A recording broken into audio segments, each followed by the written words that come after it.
but you know anything? Hayball forced the fumble, Yeah. right? Yeah. I mean, I don't know. It was like, how do you evaluate that in terms of they had some good returns on you guys, Yeah. and you want to clean that up, but like also with that, you know, you've got your punter out there with 3 tackles and Yeah. forcing a fumble. Yeah, I mean, obviously you don't want your punter making the tackle, but he's an athlete, tough kid that it's just good to have him on the field, you know.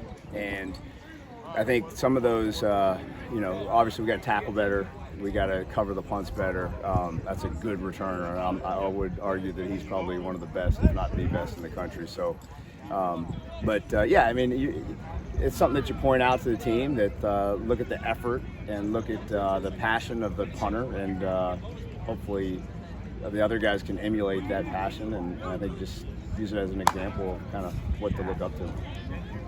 What do you feel about the involvement of your tight ends in the passing game? I know they've done pretty well as blockers, and you have other guys who can catch passes, which is probably going to decrease their share. But do you feel like they should be more involved in the passing game, less? Or are you kind of happy with where it is? Yeah, no, I'm happy with where it is. I mean, obviously, I think what you're, you know, from my perspective, my job is to make sure when the ball comes their way, they're making the play. You know, eliminating drops, creating separation. So those are things that we can get better on for sure.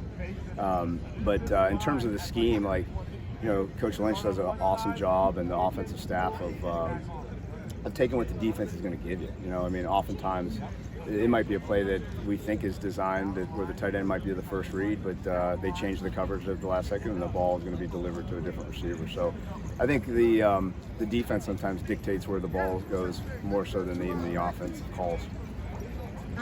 You know, what does it do for you guys to have, you know, a more consistent punting and kicking game than you had in previous years? Yeah, I mean, we're nowhere where we want to be. I mean, we are still, but like, it is exciting to see improvements, and even statistically in some areas. So I am excited about that. We're still playing a lot of young guys, you know, so there's still a lot of learning from week to week, but certainly the progression is exciting, and you know, and we just got to continue to just do that week in and week out. And you know, you talk about playing young guys, it's not like the future. The future is next week. It's this weekend, and hopefully we can, you know, make some huge strides from the mistakes that we made at Alabama, and show that on Saturday against Ole Miss that we corrected those things.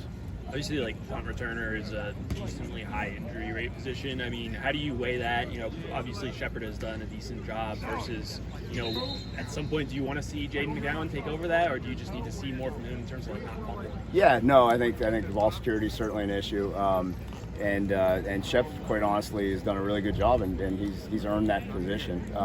Injury-wise, I don't think that's. I mean, you look across college football, and like Alabama last week. You know, they've got their starting tailback at kick returner and their starting corner at punt returner. So you're going to put the best players out there, and oftentimes those plays can be opportunities to make something happen. So if you got one of your better guys that making people miss, you know, it could be a situation to take advantage of the opponent. Cole Spence hasn't played yet. I know you've got up to 4 games you can play him. Has that been a goal or a conversation? Yeah, for sure. I mean, you're going to see him at some point in the next couple of weeks. You know, and we've got a pretty tight plan on what we want to do with him. But you know, it's good that we've got the situation where we've got some older guys in the room, and we were able to save that red shirt. I mean, knock on wood, we're a couple games away. But you know, yeah, he's got 4 left and hasn't played yet, so that experience is going to be really helpful for him in the future. Mel Kiper actually has Matt as his number 5 punter in the class. How gratifying is that for you, and did you kind of expect with him coming in here that he would have that capability? Yeah, no, I'm surprised that didn't. That's the first time I heard that. Surprised and not surprised, I guess. Yeah, and he's got another year, so you know, we're hoping he comes back, but we'll see, and he'll do what's best for him and his family. But yeah, that's exciting. Awesome. Thanks, guys. Appreciate it. Yep. For sure, just focusing on the little details. We watched just the explosive play cut up over the bye week, just seeing just a little self-scout and just seeing that we just got to execute a lot better. A lot of the plays that we've been blowing on defense are based on missed assignments and missed tackling, so we've been putting a big emphasis on that this week. Ole Miss has got 3 really good running backs. What kind of challenge are they? They've also got a mobile quarterback. They can just do so many things. How big of a challenge is it just to stop all that they do? Yeah, we definitely really have to hone in, especially on tackling. I don't think we've tackled great up to this point, and I think that got exposed at times versus Alabama. So it's very important that we tackle, and then against a mobile quarterback, just making sure just to contain and just collapse the pocket in the pass rush. What do you guys have to do to be successful defensively against the Ole Miss tempo? Yeah, we've been working a lot on getting in shape. Just continue getting in shape better and better each day, and just the way Coach Howe has everything set up for us during our scout periods, just making sure that he puts us under stress to be able to communicate fast and then just execute fast too. What's it been like stepping in for an SEC team as a starter and kind of a key piece right away? It's been really fun. I get to experience all of this early in my career, so hopefully I can come back next year and be better than I have so far in the SEC, and we can play better. And we can play great. So now we have a lot of experience versus the newer teams that we're going to play at the end of the season. Rewind back to this time a year ago, you were committed somewhere else. I think you were being recruited by a lot of bigger schools, or not as aggressively. If someone had told you a year ago today you'd be a starting receiver in the SEC, what would your reaction have been? I would have been like, "There's no way." That's probably what I was thinking, because I didn't have all the confidence in the world because I wasn't super highly recruited. So I didn't really think that I would come in and make an impact right away like I have, and it's been a blessing to do so. How much of a focus for you during the bye week was on ball security? Oh, it's been a huge thing.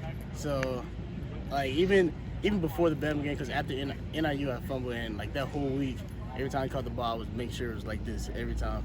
Go through traffic, I'm like this. Like, it's been a huge thing, and I know coming up with SEC play, they're going to be a lot more competitive, and they're going to go for the ball a lot more. Bama definitely did. So, correct me if I'm wrong. Before your senior year of high school, you were more of like a running back, right, than a receiver? Well, Or- I was like a receiver, but I didn't really like catch the ball past line of scrimmage. I was like a screen guy. So, what has what have you been working on? What strides do you think you've made in terms of becoming a guy who's more of a classic slot receiver or a regular wide receiver? It's definitely been my routes. I didn't notice how bad my routes were until I got to college. So I noticed that I had a lot of indicators, and I was showing a lot of my routes before I even finished them, and like raising up and stuff. So I've really honed in on that, so I could just get the indicators out, and I worked on my hands a lot. I didn't really have the best catching ability, so that's why we would run screens, because I couldn't really catch as good. Anything else? Thanks, Jay. Thanks. Thank you, Jay. Appreciate it.